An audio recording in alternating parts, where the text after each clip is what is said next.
I'm Dr. Alyssa Watson. And I'm Dr. Beth Molleson. Thank you for joining us in the Veterinary Breakroom. In the Veterinary Breakroom, Dr. Beth and I have short conversations where we kind of chat informally about relevant topics in veterinary medicine.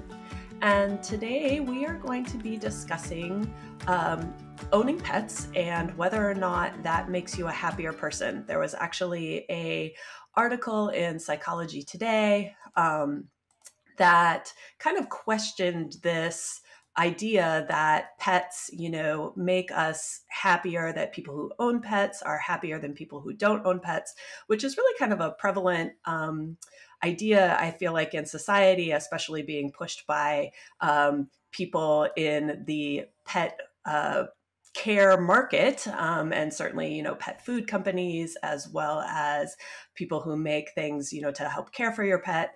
And that this is really this kind of idea that having a pet makes us a happier person. And in this particular article, they kind of looked at a broad set of research from multiple countries, not just from the US, that kind of questioned this idea. And they found that statistically, there really was no difference between people who reported happiness of people who own pets versus people who don't own pets. And there was some explanation for why they thought that was the case, but we'll dive into that in a second. The first thing I wanted to know from you, Dr. Beth, is, did this surprise you? Yes, it did. And I saw this article and yeah, it really took me by surprise because I feel like we've heard this message, or at least I have so frequently, that I didn't question its validity in the slightest. I really do feel like we take it as a known fact in society, or at least maybe in my skewed perspective as an animal lover and veterinarian. I feel like you hear it often enough that you believe it. And I think maybe even more importantly, we base it off of what we perceive in ourselves. And I mean, I think I'm happier with my pets. So yeah, it was really shocking to me. And like you said, this wasn't just like a one-off study where like maybe their findings were different than every other study that's been done in the past. It was five different countries. So 13 studies across 5 different countries. And it was pretty consistent that there is no statistical difference in that happiness, like you were saying. So yeah, it really shocked me. What were your thoughts? Had you ever thought about this before? So I had the exact same, initial reaction as you did. After reading through the article, and we'll talk a little bit about why they think this might be the case, it made a lot of sense to me, as well as I started to think about, well, what are you actually measuring when you're measuring happiness? And could there be other benefits to pet ownership besides just overall happiness? And we can kind of get into our thoughts on that, because I think there probably are other benefits to pet ownership other than happiness, So, so the reason that they kind of provided for the findings that pet ownership does not increase overall happiness is something called the hedonic treadmill, or hedonic adaptation. And that means that people just inherently kind of go back to this baseline of normal after both a really happy event as well as a very sad event. And so, getting a new animal, while it might make you happier for a short period of time, people in general just tend to kind of go back to their baseline happiness level.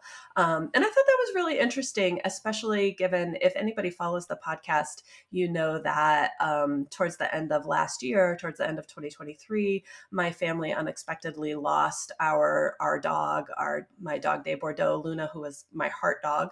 And it was really devastating, because it was very sudden. And in the aftermath of that, I was so depressed, and I didn't have a dog. And I thought, oh my gosh, how did I end up in this situation where I don't have a dog? Like, I don't have an animal in this house. And so it was kind of a whiplash thing where that immediate time afterwards, I thought my whole life had completely changed.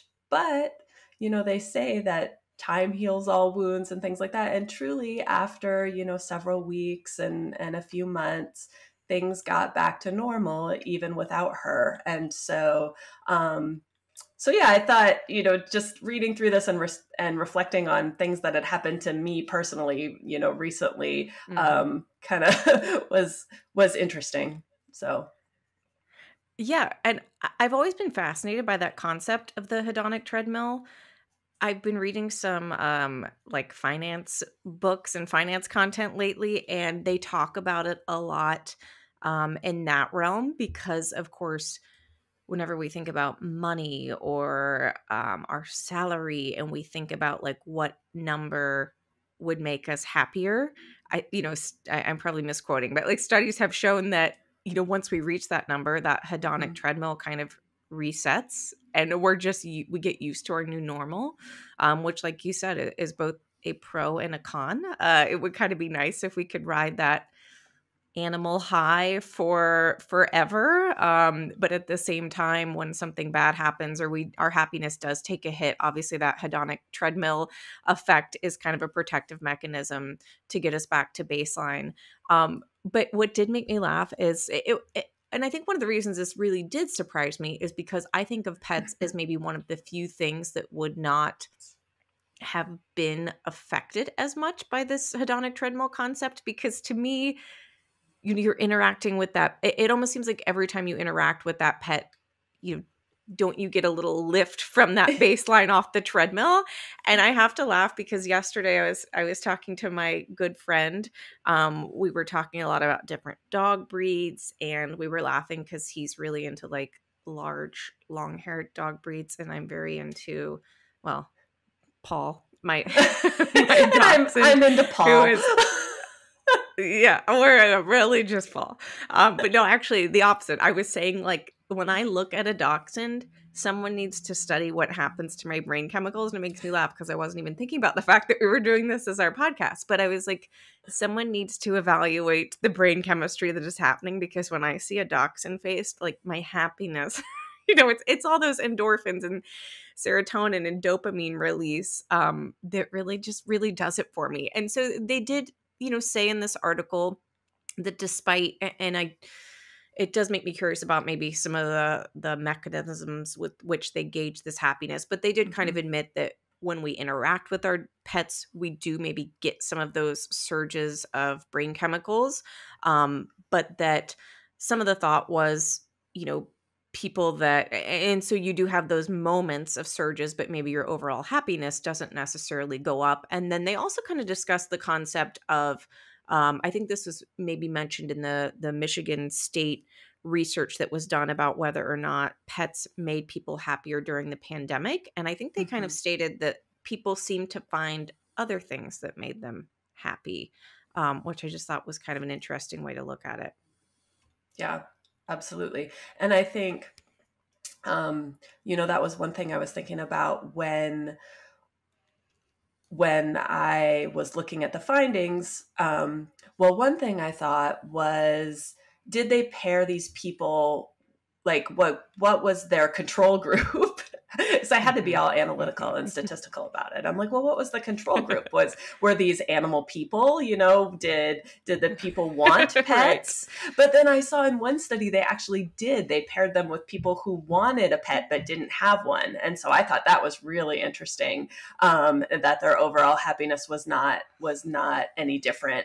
But the other thing too is, happiness is a really subjective thing to study. And I do think there are probably other benefits to owning a pet besides just happiness, and certainly other health benefits too, not just psychological well-being and health, but physical health. I mean, I believe there have been studies that people with pets are more active, that they, that encourages you to get out and walk more and do more things, as well as me, for one. I wanted my kids to grow up in a home with pets because it helps teach responsibility, caring for another, living being. And so I think that those things are also important.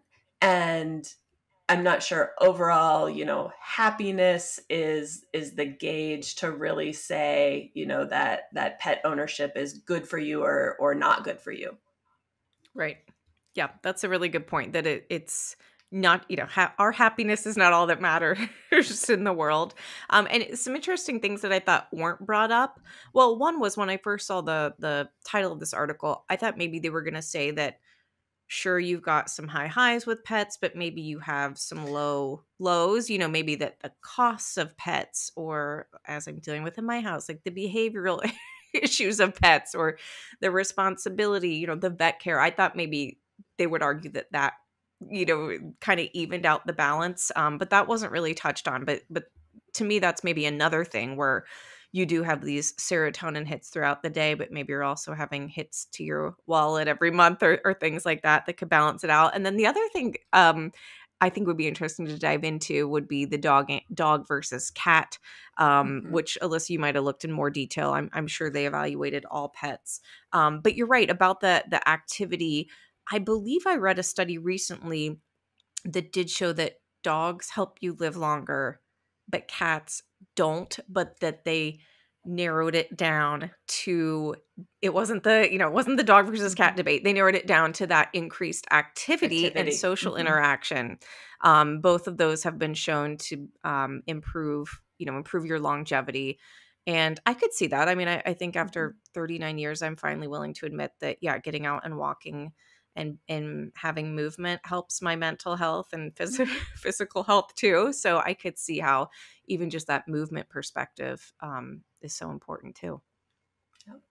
Yep. So that was interesting discussion, and it was a fun thing to read, and I'm glad that you sat down with me today to talk about it. I agree. I think it would be fun too to start asking our don't you feel like most of your clients, if you ask them in the exam room if they're happier because of their pets, it would be an interesting survey. I feel it like would be. We should do that. Yes, maybe we're all fooled and our pets don't actually make us happier, but I think I think this study was very interesting. So, Alyssa, I think that leads us to our win of the week. Yes, I believe it does. And so, very consistent with today's topic, my win of the week, I'm sure you knew that this was going to be my win, is that, we have acquired a pair of puppies.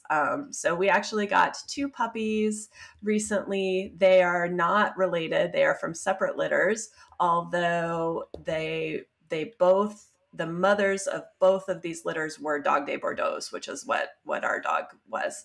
But they were both pulled out of shelters. Actually, these pregnant Dog Day Bordeaux's were pulled out of shelters, one in LA and one in Phoenix. And then they gave birth in foster care. There was 11 in one litter and 9 in the other. And yeah, oh my gosh. And so we ended up with one from each. So we ended up with one from each litter, and we're having so much fun, but it is so much work. And like you said, that the high highs, but there's also the low lows. And yesterday morning was one of those low lows when everything went wrong and the puppies broke one of my pots and there was dirt all over the house. And I could definitely see how that can even out. Yes, I know. Alyssa, I'm not a puppy person, as we may have talked about before. So I had to laugh when, I hadn't talked to you for a week or two and I call you and you're like, oh, by the way, I've got these 2 giant breed puppies. And yeah, very apropos to today's topic. I'm like, well, I hope that makes you happy because it would not be my key to happiness.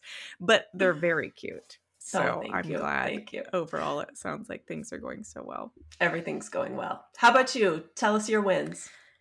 Yeah, well, I'm going to stick with our topic of the day. And for contrast, maybe this supports the studies that we were talking about.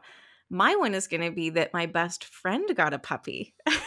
And so to me, that might be the real secret to happiness, is having a puppy you can visit, but not in your house. And so, yeah, my good friend adopted a Saint Bernard puppy. And so my win is that this weekend we were going to go see him and, more importantly, meet his new puppy, going to take the kids. I'm not even sure they've ever been around a puppy. So I'm just really excited for that. And yeah, great when other people get puppies. Good socialization for the puppy and for the kids. That's right. I'm doing my duty in getting this dog socialized to some rambunctious children. So all in a day's work. Well, that sounds wonderful. I hope you have a great time. Thank you everyone for joining us, and we'll see you next time in the break room. Thanks for listening to today's episode of Veterinary Breakroom. If you enjoyed today's episode, you can find us wherever you listen to your favorite podcasts, including a video version on YouTube. While you're there, make sure you subscribe, rate, and review. You can also listen to or watch our podcast episodes on our website at cliniciansbrief.com/podcasts. Or drop us a line at podcasts@vetmedics.com.